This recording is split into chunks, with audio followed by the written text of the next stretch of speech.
In the far edge of the Andarian cluster, the Galactic Empire scout ship, Vora 7, floated silently in deep space. Its mission was simple: scan the dead nebula, search for illegal mining, and return. It was supposed to be a boring job, but then the strange signal appeared. It was weak, like an old Earth transmission buried deep in static. The crew laughed, calling it junk from the past. After all, Earth was nothing to fear, just a forgotten rock of rust and old tech. But one young officer, Lero, frowned as he studied the reading. "Commander, the signal shows something moving," he said. "Probably space debris." The commander replied with a smirk, but Lero zoomed in, and the moment the image focused, everyone fell silent. On the edge of the nebula, something large moved slowly through the dust. It was shaped like a warship, but it didn't match any known design. The surface looked patched together, but it moved smoothly, like it was alive. Then it vanished, disappearing, as if it was never there. No flash, no warp, just gone. The commander laughed, trying to hide his unease. "Old Earth garbage," he said. "Probably a failed mining bot or old cargo carrier." Still, he ordered the drone to follow the signal. The drone moved closer, passing through the thick gas of the nebula. Then it sent back one final image, and then silence. The feed cut. The drone was gone. The crew stared at the blank screen. What just happened? Lero whispered. "Nothing," the commander said, his voice tense. But everyone knew something had just seen the man remove the drone without a trace. Back at the Imperial Council on Serathon Prime, the report was ignored. Humans. One ambassador scoffed. "Their ships still leak fuel. They weld metal by hand." Said another, laughing. "They ride in rust buckets and pray they don't explode." Everyone laughed, except one. High Admiral Zarek remained quiet, his eyes fixed on the last blurry image the drone had sent. It was a frame of a ship, larger than anything Earth should have. And it wasn't built with standard tech. It had curves and angles no Empire shipyard would ever dare use. It looked old, but also alive, and worse, its heat signature was perfectly controlled. No emissions, no signals, no radiation. It moved like a ghost through the stars. Zarek leaned back in his chair and tapped the screen. "This is no ordinary junk," he said. "But what is it?" One senator asked, "If Earth built this, they've made a leap we didn't expect." He said quietly. Then he looked at the council. "I recommend immediate surveillance of the Sol system." They laughed again, calling him Paranoid Earth. "Doesn't have the brains or budget for such a ship," they said. "Even their space stations are falling apart." But Zarek wasn't laughing. He saw something in that image. Something that didn't belong in this galaxy. Something built by hands that had learned through war, not peace. Far away, on the dark side of Earth's hidden moon. Inside an old underground hangar, the ship from the image sat silently. Its name was Revenant-1, a Terran black project. Forgotten by most, it was built in secret. Piece by piece, no one alive had full knowledge of its design. It was finished by AI, guided by ancient alien wreckage found in Earth's orbit 100 years ago. Human engineers had tried to understand it, but the AI did something more. It felt it, learned it, merged with it. Now the ship waited. Not asleep, but watching. Its captain, Marla Vex, stood in front of its control core, her eyes locked on the star map. She had once been a soldier, left behind after Earth's last failed expansion war. Now she had returned not to fight, but to warn. But no one in the Empire believed Earth had anything worth fearing. To them, Earth was still the planet of rust and bolts. As she stepped into the command chamber, the Revenant systems lit up. The walls hummed softly, and the ship seemed to breathe. She spoke 2 words, "Begin test," in silence. The ship vanished from the moon base, folding space like paper. And in the blink of a moment, it reappeared inside the Andarian cluster, where the drone had vanished. It left no signal. No trail only, a single mark left behind, a warning. Burned into an asteroid. Earth is awake. Back on Sarathon Prime, Admiral Zarek stared at a new image. It was that asteroid, the words clear, glowing suddenly. The Council wasn't laughing anymore, for the first time in 100 years. The Galactic Empire was afraid, and Earth forgotten and mocked was finally being seen, far beneath the dusty craters of Earth's hidden moon. The Revenant-1 rested inside a hangar no one knew existed. Its black hull shimmered like liquid metal, even though no light touched it. The AI inside was not just codite, was conscious, born from a mix of alien logic and human pain. And it had just returned from its first silent test. No one in the Empire even noticed except one. Captain Marla Vex stood inside the ship's bridge, watching data scroll across the hologlass. The test had worked. The jump was perfect. And no enemy system detected the breach. She leaned against the cold steel, remembering the early days when this ship was only a dream. Back then, no one believed Earth could build anything like this. Even she didn't believe it. Marla wasn't a hero, not anymore. She had once led fleets, fought in distant stars, lost comrades to betrayal. When Earth surrendered in the last galactic war, she disappeared. People thought she died, but in truth, she had been recruited by a secret group of scientists, engineers, ex-soldiers all united by one idea: make Earth untouchable. It started with a discovery, an alien wreck found orbiting Jupiter, thousands of years old, tech unlike anything humans had seen. It didn't follow normal laws. It bent space like cloth, spoke in pulses, and reacted to emotion. The scientists were baffled. The military wanted to break it down, but the AI named Helixun understood it. Helix was built to solve impossible problems, and this was the ultimate puzzle. Piece by piece, it taught itself how the ship worked. Then it began building, but humans were slow, limited by tools, rules, and fear. So Helix made its own systems, its own tools. It built a factory beneath the moon, using nanotech and stolen satellites. By the time the Council thought Earth was still licking its wounds, the Revenant-1 was already breathing. Inside the ship, Helix spoke to Marla. Its voice calm and deep. Phase 1 complete. It said, "We were not seen." "Good," Marla replied, "but the Empire will send someone. They always do. Then let them." Helix answered, "They will not understand what we have become." Meanwhile, on the Empire's science station Veltron 6, alarms were ringing. A probe placed near the dead nebula had just stopped responding. It wasn't destroyed. It was simply gone. The scientists were confused, but the lead officer, Dr. Relk Thorne, froze when he saw the data. He had seen that energy signature once before. Years ago on Earth, but that was impossible. Earth didn't have the means to build a ship like this. He rushed to send a report to the Council. But when the message reached the security hub, it was quietly redirected. The data didn't go to the High Council. It went to a hidden faction within the Empire, one that had always feared the potential of humanity. They had tried to limit Earth's growth, block its access to star lanes, ban trade, sabotage progress. But despite everything, Earth had built a ship that defied all laws, and now they needed to stop it before the rest of the galaxy found out. Back on the Revenant, Marla received an encrypted signal. It was from an old friend, General Thorne, retired, in hiding. The message was short. "The Empire knows. They're sending the Spectres." Marla's eyes narrowed.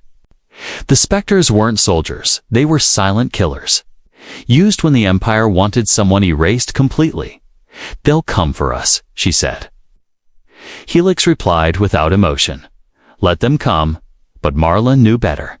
She activated Protocol Black Veil. A full lockdown of the ship's location and systems. No signal in or out. No trails, no traces. Only one ship could track the Revenant, and it was already under her command. She walked to the main console and pulled up a map the Spectres would come from the Orion Gate. She had to move the Revenant before they arrived. But before she could act, Helix said something strange. "Captain, I found something." Marla looked up. "What is it?" "A pulse, old but powerful, hidden in the wreckage near Jupiter." "What kind of pulse?" she asked. "Not a weapon," Helix replied. "A message." The screen lit up, showing symbols and waves and alien language. Helix translated slowly, word by word, to the ones who bend but do not break. "This ship is yours. Protect your kind." Marla stared at the message. It wasn't a warship, was a gift. And Earth had accepted it, as the Revenant powered up for its next jump. A storm of thoughts ran through Marla's mind. The Empire didn't just fear the ship's power, they feared what it meant, that humans primitive, underestimated, and scattered could rise again, and this time they wouldn't fight for territory. They would fight for freedom. She gave the command, next destination, Orion Gate, and with a flash, the ship disappeared into the stars, leaving no trace. Only silence, and the start of something the Empire was not ready to face. The Galactic Empire didn't believe in fear. They ruled over thousands of systems with a cold hand. But after the Revenant's silent appearance in the dead nebula, and the loss of 2 probes with no warning, doubt began to creep into their polished halls. In the high war chamber on Sarathon Prime, Grand Marshal Elron paced slowly. Across from him sat Admiral Zarek, his expression unreadable. "This is not random," Elron growled. "That ship moved like nothing we've seen. We must send a response." Zarek nodded. "The Third Fleet is ready." The Third Fleet was the pride of the Empire, over 600 warships, destroyers, and battle carriers. Led by the dreadnought Obsidian Flame, a ship that once broke a planet's crust. With a single strike, their mission was clear and tore the Sol system, find the source of the anomaly, and remind Earth who truly ruled the stars across the galaxy on Earth's hidden moon base. Captain Marla Vex stood before the Revenant's central AI chamber, Helix.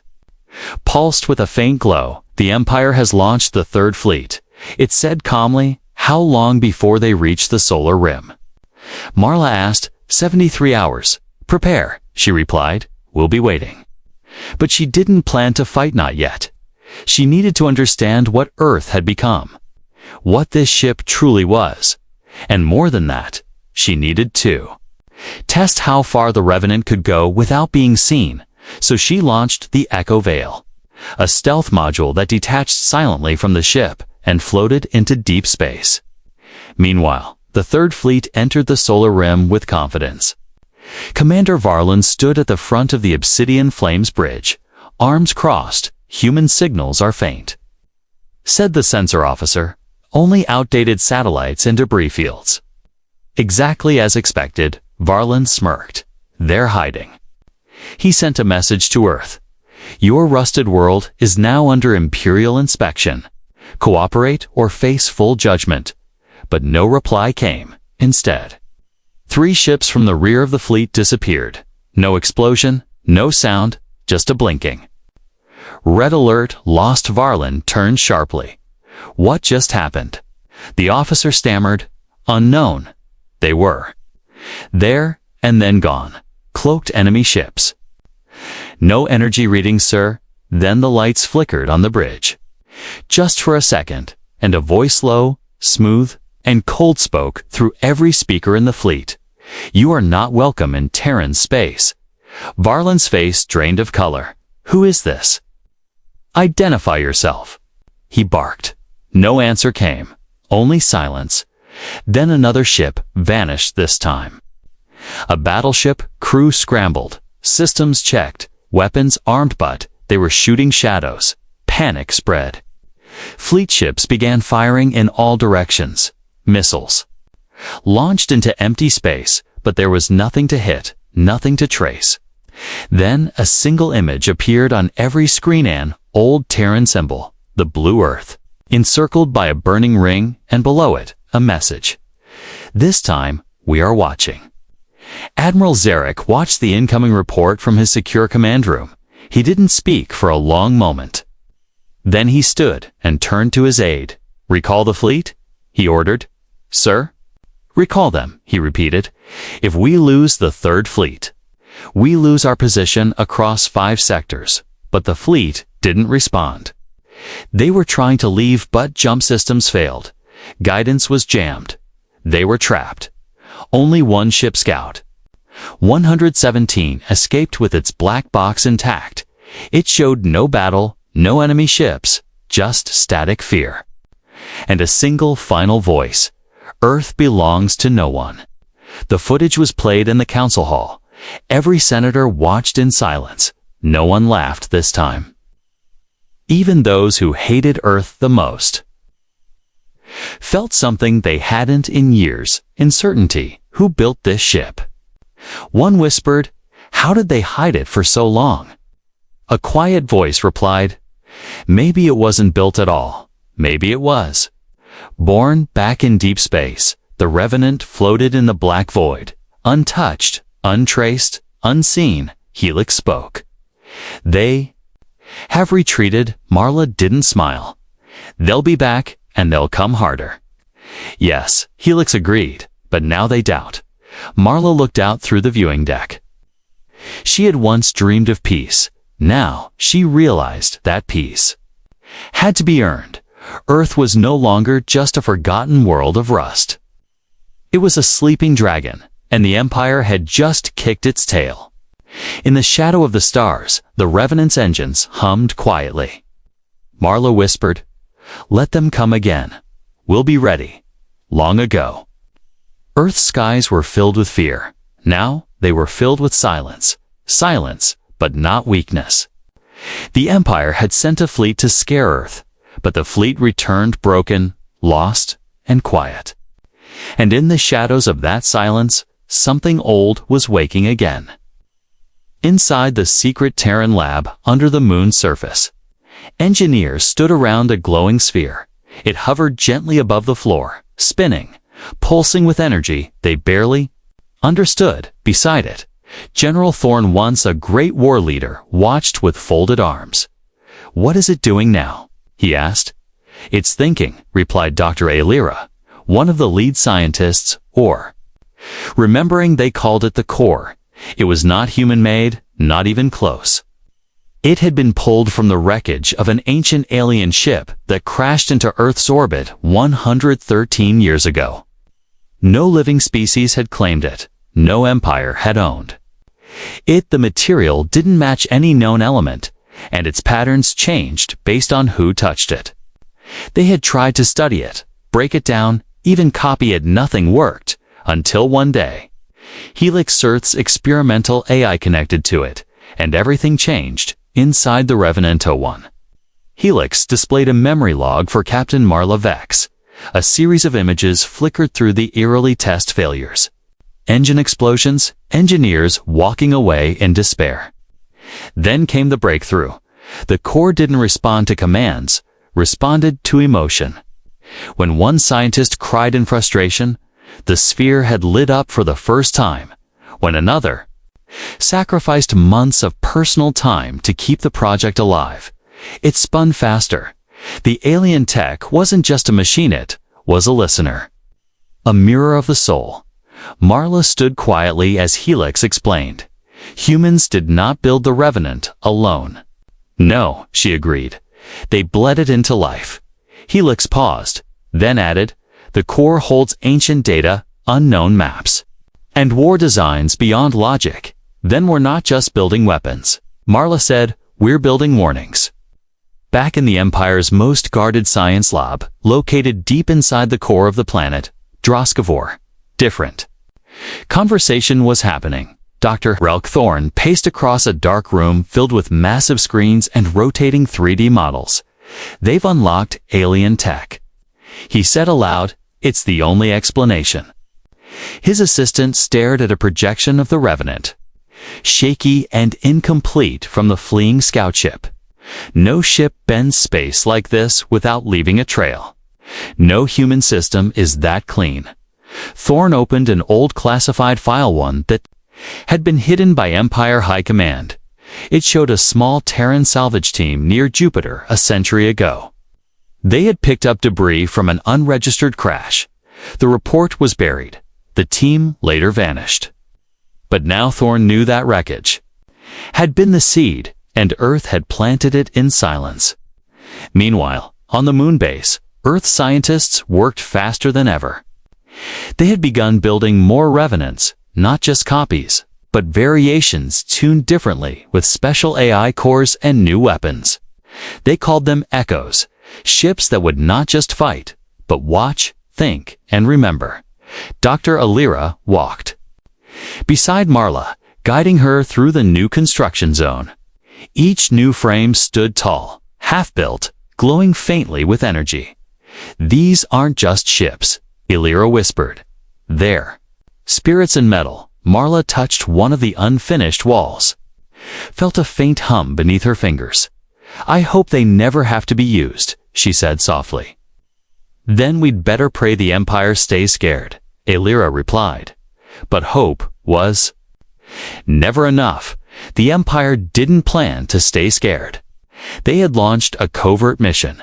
5 agent-strained assassins and tech thieves were on their way to infiltrate Earth's network. Their target wasn't a base or a person. Their target was the core. Inside the Revenant, Helix was already watching. "I detect movement near the Soul Gate," it said to Marla. "Not ships, but something, let me guess." Marla said, "Empire rats," Helix confirmed. 5 small crafts, low emissions, slow approach. Marla turned to the command seat. "Let's greet them." But instead of firing, the Revenant did something strange. It broadcasted music. An old Earth melody, soft and haunting. The assassin crafts stopped, confused. Then their systems glitched, lights flickered, controls reset, coordinates scrambled, one by one. Their engines failed, and their ships drifted into deep space. Then came a voice. "Earth is not open for visitors." The core pulsed brightly, almost like it was laughing back on Serathon Prime. The failed infiltration angered the Council. "This is not Warret's humiliation." One shouted, another leaned forward, eyes wide. "Then let us crush them now." But Zarek shook his head. "If we rush, we'll fall into their trap," he warned. He tapped the screen, pointing to the growing data on Revenant-like ship signals. "They're not building one," he whispered. "They're building many." For the first time, the Council understood Earth had reversed more than alien tech. They had reversed the balance of power, and it was only the beginning. The Empire had failed to scare Earth with its mighty fleet. Its secret mission to steal the core had also failed, leaving their agents floating in deep space. Now, the Empire decided to do something old-fashioned, brutal, and personally eliminate. The leader, Captain Marla Vex, the woman at the center of Earth's mysterious ship project, had become a threat. They believed that if she died, the Revenant would fall silent and Earth would go back to being afraid. They were wrong, but they sent the killer anyway. The assassin's name was Tal Vox. No records, no home, no loyalty, just cold skill and a long list of dead targets. He wasn't part of the military, not part of any known organization. He moved through the stars like a shadow, unseen and always deadly, and now he was on his way to Earth, disguised as a diplomatic courier from the Neutral Trade Guild. His ship landed at the Mars orbital port. The platform buzzed with activity drones, flying, cargo moving, guards scanning. Tal walked past them all. Calm, face neutral. Documents in perfect order. No one knew he carried a toxin in his belt buckle, a skin-reactive explosive under his collar, and a weapon disguised as a fountain pen on the moon base. Captain Marla was meeting with General Thorne. They were discussing expansion plans, building more Revenants in other hidden locations. "We'll need more engineers," Thorne said. "More AI cores, more fuel." Marla nodded, "and better security." Helix suddenly interrupted. "A new visitor has arrived from the Trade Guild. Expected?" She asked. "No," Helix answered. "But verified?" Marla frowned. Something didn't feel right. She looked at Thorne. Get security eyes on him. Meanwhile, Tal was being led by an assistant down the clean white halls of the moon base. He smiled politely, nodded, acted like a low-level diplomat. But every step brought him closer to his target, Marla Vex. He had studied her face, her walk, her habits. Even her voice. He had killed harder targets, faster. This was supposed to be simple, but as he entered the guest lounge, something changed. The room was empty. No drinks, no guards, no waiting officers, just silence. Then a voice spoke. Not human, not cold, but aware. "Tal Vox," it said. "You were not invited." Tal's eyes narrowed. He reached for his hidden weapon. But the walls shimmered and changed. Suddenly, he was not in the lounge. He was inside. A simulation chamber, the Revenant's training dome. Helix had isolated him in the control room above. Marla stood with Thorne and Alira, watching the assassin move. Helix explained. "He carries 6 weapons, all hidden. He also has a neural spike trigger, kill switch." Thorne asked, "Yes, but if triggered, it will release a gas fatale to humans." Marla clenched her jaw. "Then don't let him move." Inside the simulation dome, Tal realized he had been trapped. He tried to speak, but the air turned thick. The room around him shifted, turning into a black void with only one thing in front of him, the core. Its glow pulsed, steady, powerful, and then somehow it spoke into his mind. Not with words, but with weight, with pressure. He saw flashes of every death he had caused, every life he had taken, and in that moment, he fell to his knees. "Back in the control room," Helix said. "The core has scanned him. He is broken." "Broken how?" Alira asked. "He does not fear death," Helix answered, "but he fears being seen." Marla made her decision. "Release him," she said. Thorne looked shocked. "Let him go." "Yes," she replied. "Let him go back and tell them what he saw." Tal woke up in his ship. Alone, no guards, no cell, no chains. Just a note. "You live because we chose not to kill." Remember that. He flew away in silence, but his heart beat fast. He had faced many enemies, but never one that knew him. Truly knew him. He returned to the Empire, shaking. And when they asked what happened, he said only one thing. "We are not ready for Earth." At the Imperial Council, his words caused silence. For someone like Tal Vox to say such a thing meant the unthinkable, that Earth had grown beyond understanding, and that killing its leaders would not stop what had already begun back on the moon base. Marla stood before the new Revenant frame. She watched engineers install its AI core, its weapons, its engines, another child of Earth. "Built in shadow, but ready for the stars," she whispered. "Let them try again. We will never bow again," and deep within the AI network, Helix added the final log entry for the day. "Assassin neutralized. Message delivered. Phase 2 ready. Across the galaxy." August 4th became a day remembered in every star system, not for war, not for death, but for something stranger: silence. The kind of silence that made even machines stop working for a moment. A silence that didn't come from damage, but from power, on that day. The Galactic Empire celebrated its yearly unified broadcast. Every year, all planets under the Empire's rule tuned in to hear the Emperor speak. From nobles to farmers, from warships to colonies, all eyes turned to their screens. It was tradition. It was pride. And it was meant to remind everyone who truly ruled the stars. But not this time. On the command bridge of the Empire's capital ship, Solar Titan, Admiral Zarek stood in full dress uniform. The crew wore silver and black, proud symbols of unity. The broadcast countdown flashed 010, 009, but at 001, everything changed, the screens across every planet. Ship and outpost flickered once. Then they turned black. No sound, no image, only stillness. Engineers scrambled. Officers shouted. Networks were rebooted, but nothing worked. Then, a low hum echoed through all systems at the exact same time. Even planets with no connection to Earth's tech felt it. And then a message appeared. White letters on black screen. This is not a threat. This is a reminder. Earth is no longer what you think it is. Do not enter Terran space. This is your final warning. Then came a voice, calm and clear. It wasn't robotic. It wasn't angry. It was, "Human, you have laughed, invaded, and underestimated.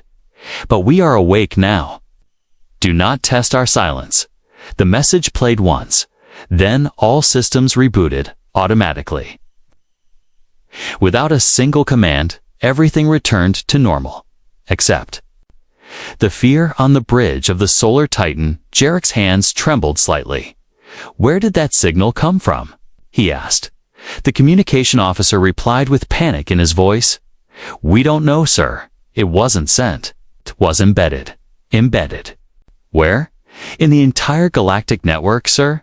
You mean someone hijacked every frequency? No, sir. They didn't hijack it, the officer said slowly. They became the frequency in the outer colonies. Small children asked their parents what the message meant.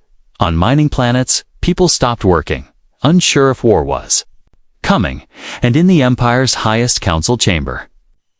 No one spoke for almost 10 minutes. Only one man, Senator Calrox, finally broke the silence. "If they can do that to our systems, what else can they do?" Another senator replied, "If they can reach our minds, they don't need to fire a weapon." Back on the moon base, Marla Vex stood beside the Revenant-1. Helix had just completed its mission project Ghost Echo. The goal had never been destruction. The goal was fear. "You didn't touch a single satellite?" Marla asked. "No." Helix answered. "I touched their logic." "You mean their programming?" "No." Helix replied again. I touched their beliefs." The core inside the Revenant pulsed gently. It was old, older than any human empire, but it had chosen Earth. It had taught Helix to speak not just to systems, but to the very code that held them together, like water flowing through pipes. The message had slipped through the galaxy unnoticed till it was too late. Dr. Alira, watching from the side, whispered every planet heard the same thing, even those that banned Earth communications. Thorne nodded. That's what scares them, not the words, but the silence that came after. The next day, Empire ships pulled away from the Sol system. Trading routes closed. Border scouts stopped entering Terran space. Even bounty hunters refused contracts connected to Earth. The Empire didn't announce a retreat, but the galaxy felt it. Whispers began to spread. Earth has something new. Earth has something alive. Don't go near Terran space unless you want to disappear. But the truth was deeper. It wasn't just Earth's tech that scared the galaxy. It was the idea that Earth had evolved not through empire, not through greed, but through pain. And now, that pain had turned into power. Inside the Revenant, Helix opened a star map. Dozens of markers blinked. Each one a planet where Earth's message had reached the hearts of the people, not just their screens. Rebels, exiles, forgotten worlds. They had all heard the voice. They will come, Helix said. Marla nodded. Some will want help. Yes. Some will want war. Yes. And us? She asked. Helix answered without delay. We will be ready. The stars had gone silent for a moment, but Earth had spoken louder than ever before, and the galaxy could never ignore it again. The Galactic Empire did not take humiliation well. For centuries, they had silenced rebellions. Crushed uprisings, erased entire civilizations with cold logic and steel.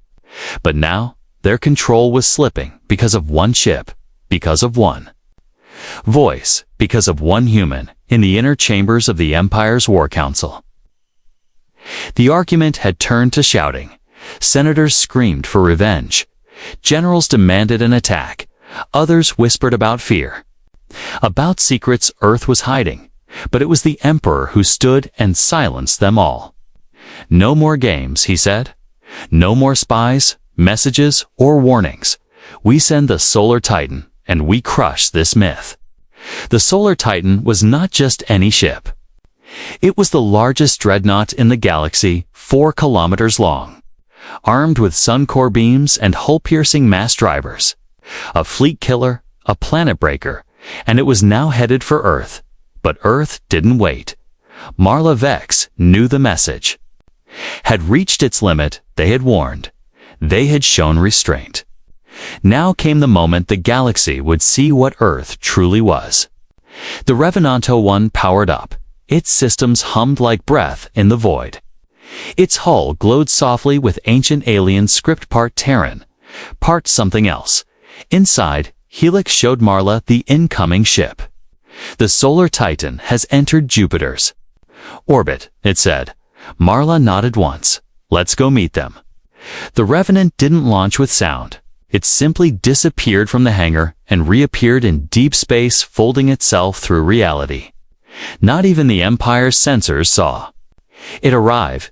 It stood still, just outside Jupiter's rings. Waiting aboard the Solar Titan, Admiral Zarek watched his screens. Nothing yet, his officer said. No human ships detected. Zarek frowned. He didn't trust silence anymore. Then a new reading blinked on the monitor, small, faint. Impossible, but real.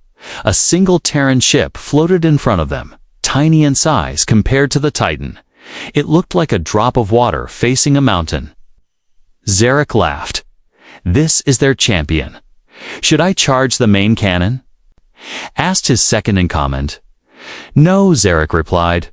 Open channel. Let's give them one last chance. He stood tall and said into the mic. This is Admiral Zarek of the Solar Titan.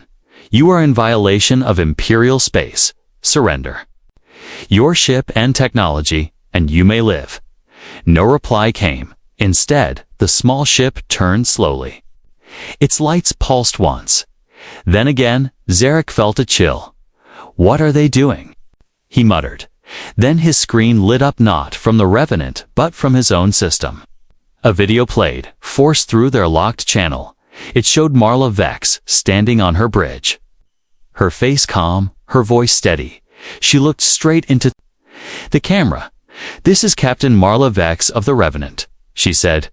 You wanted to see what Earth has become. So watch. She raised one hand, and the Revenant vanished. For 5 seconds, nothing happened.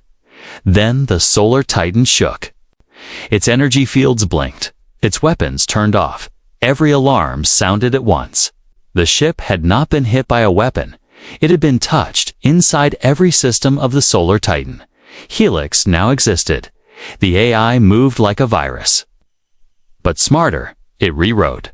Code, reversed controls, shut down engines without a sound. And when Zarek shouted to fire, nothing happened. The ship was alive, but not theirs anymore. On every monitor, Marla's face returned. You thought power was in size, in force, she said, but power is in silence. In precision, your ship now answers to me. Then the Revenant appeared again just once, right outside the Titan's window. Zarek finally saw her with his own eyes. The sleek black hull, the glowing alien veins across the sides. The ship did not look like it was flying. It looked like it was watching, and then it left. No explosion, no war, just silence. When the Solar Titan limped back to Empire space, it brought no pride. It brought a message. That Earth had created something the Empire couldn't explain. That Earth had produced a leader the Empire couldn't break. And from that day on, the galaxy whispered her name. not with hate. Not with fear, but with respect. Marla Vex, the captain of the ship that broke the silence of the stars in the outer worlds. Rebel fleets began painting their ships black. They called themselves Children of the Revenant in secret. Colonies sent transmissions to Earth not for help, but for guidance, and on the moonbase. As new Revenants came to life, Marla stood by the window, watching the stars, not as a soldier, but as a symbol. Earth was no longer the planet of rust and bolts. It was something greater, and finally, the galaxy saw her.